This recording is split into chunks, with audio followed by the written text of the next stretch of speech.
तो प्रश्न उठता कि जब भगवान अवतार लेते हैं तो कारण क्या, किस कारण से वो प्रकट होते हैं, किस कारण से प्रकट होते हैं, कारण क्या है उनका प्रकट होना कुछ जरूरी?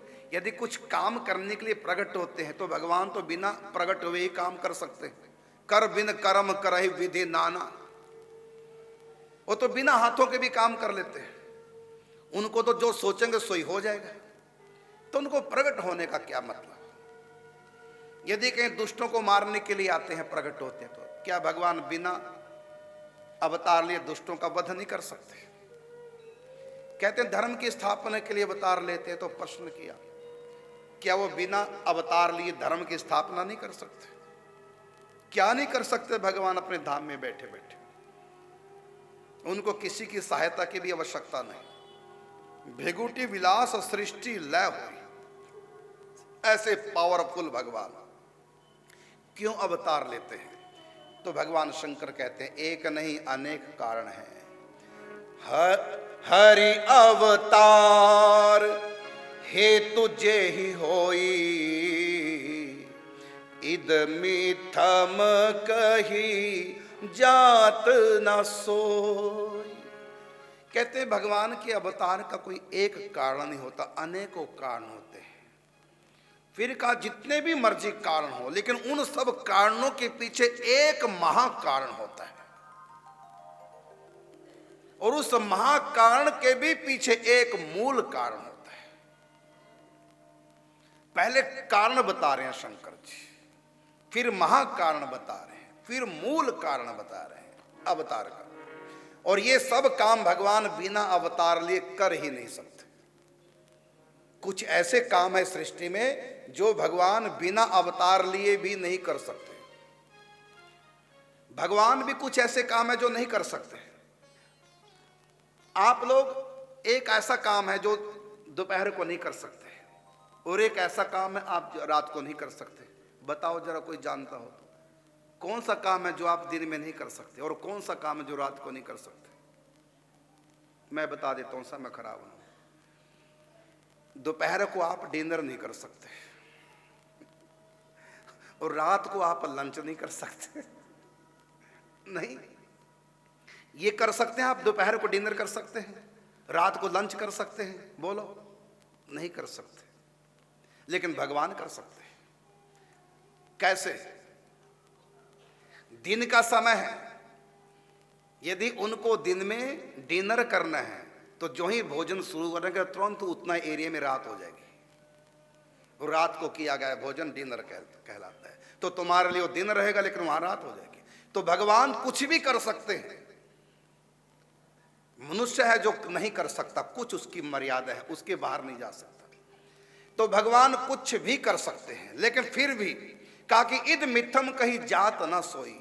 इसी कारण से भगवान अवतार लेते हैं, कोई और कारण नहीं, ऐसा नहीं कोई कह सकता। भगवान के अवतार के अनंत कारण हो सकते हैं। और कहा राम अतर्क बुद्धिमान वाणी, मत हमारे अस सुनहि सयानी। राम तर्क के विषय नहीं, अर्थात बुद्धि से राम को कोई समझ नहीं सकता। राम अतर्क या बुद्धि, मन का मतलब सोच भी नहीं सकता भगवान की वो बातें, जो बातें भगवान में सोच भी नहीं सकते, उसकी सोच से भी परे राम जी। और वाणी अर्थात भगवान की कुछ ऐसी बातें हैं जो कोई कह नहीं सकता, समझा नहीं सकता, ना समझ सकता है। तो राम अतर्क है बुद्धि मन वाणी, मत हमार अस सुनहु सयान। लेकिन शास्त्रों ने गाया क्या? जब जब हो धर्म के हानि, बाढ़हि असुर अधम अभिमानी। जब जब हो धर्म के हानि, बाढ़हि असुर अधम अभिमानी। उस समय माहौल कैसा था भारतवर्ष में, तो उसके बारे में बता रहे हैं। धरती पे माहौल कैसा था जब भगवान आए। वो माहौल भी ठीक करना था। यद्यपि वो बिना अवतार लिए ठीक कर सकते उस माहौल को, लेकिन फिर भी उन्होंने अवतार लिया। पहले बता रहा हूं कारण, फिर बताऊंगा महाकारण क्या है। तो कारण क्या बताया, जब जब हो ही धर्म के हानि, बाढ़ी असुर अधम अभिमानी, तब तब प्रभु धरि विविध शरीरा, हर ही कृपा निधि सज्जन पीरा। तो जब जब धर्म की हानि होती है, अधर्म बढ़ता है और भक्त सज्जन कष्ट पाते हैं, दुख पाते हैं और अत्याचार करते हैं अधार्मिक लोग, महापापी लोग। करही अनीति जाए नहीं बरनी, सीधहि विप्र धेनु सुर धरनी। इतना अत्याचार पापी करते हैं, करही अनीति जाए नहीं बरने, और सीधा ही विप्र धेनु सुर धरनी। दुखी होते हैं कौन कौन, विप्र, धेनु, सुर और पृथ्वी। ये जब दुखी हो जाते हैं पापियों के अत्याचार से, कौन कौन, ब्राह्मण, संत ब्राह्मण, धेनु गाय, सुर देवता, धरनी पृथ्वी। तो ऐसे अत्याचारियों के अत्याचार से ये सब जब दुखी हो जाते हैं, तो तब तब प्रभु धरि विविध शरीरा, हरहि कृपा निधि सज्जन पीरा। तब तब प्रभु धरि विविध शरीरा, हरहि कृपा निधि सज्जन पीरा। हरहि कृपा निधि सज्जन पीरा। सज्जनों की पीड़ा दूर करने के लिए भगवान अवतार लेते हैं। तो कारण बताया क्या, जब जब होए धर्म की हानि, दुष्टों का नाश करना एक कारण। और महाकारण क्या बताया, जब उनके भक्त दुखी होते हैं। तो प्रश्न उठता है कि भक्तों का दुख दूर तो बिना अवतार लिए भी तो कर सकते हैं, का नहीं कर सकते। भक्तों को एक ऐसा दुख होता है, वो दुख भगवान बिना आए दूर कर ही नहीं सकते। अपने धाम में बैठे बैठे वो दुख दूर नहीं कर सकते। कैसे, तो एक छोटा सा उदाहरण देता हूं। एक स्त्री है, अमेरिका में उसका पति रहता है, स्वयं इंडिया में रहती है कुरुक्षेत्र में। पत्नी ने फरमाइश की, एसी खराब हो गया, ठीक करवा दो।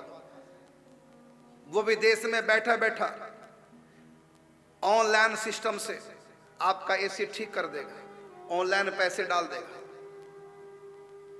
आपने कहा ये वस्तु चाहिए, ऑनलाइन वही भेज देगा।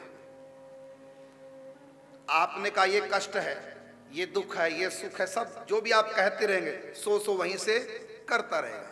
अब आपने एक दुख अब की बार भेजा, मुझको एक दुख है।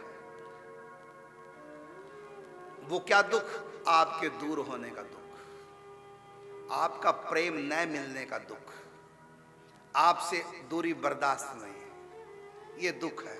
अब बताओ किसको फोन करेगा कि मेरी पत्नी का दुख दूर कर दे, किस स्वयं आएगा। एसी के लिए लगाने के लिए कोई भेज दिया ऑनलाइन पैसा डालकर, जो भी रेनोवेट करना था मकान उसके लिए भी और ऑनलाइन पैसा डाल के मजदूर मिस्त्रियों को भेज दिया विदेश में बैठे बैठे। कभी किसी को भेजता ये काम कर दे, ये काम कर दे काम। लेकिन अब की बार पत्नी ने क्या मांग कर दी, पति के प्रेम की मांग की है। अब बताओ किसको फोन करेगा, हैं? तो पति विदेश बैठा बैठा बिना कुरुक्षेत्र आए पत्नी की हर इच्छा पूरी कर सकता है, लेकिन यदि वो प्रेम चाहेगी वो इच्छा बैठा बैठा पूरी नहीं कर सकता। उसके लिए उनको अमेरिका से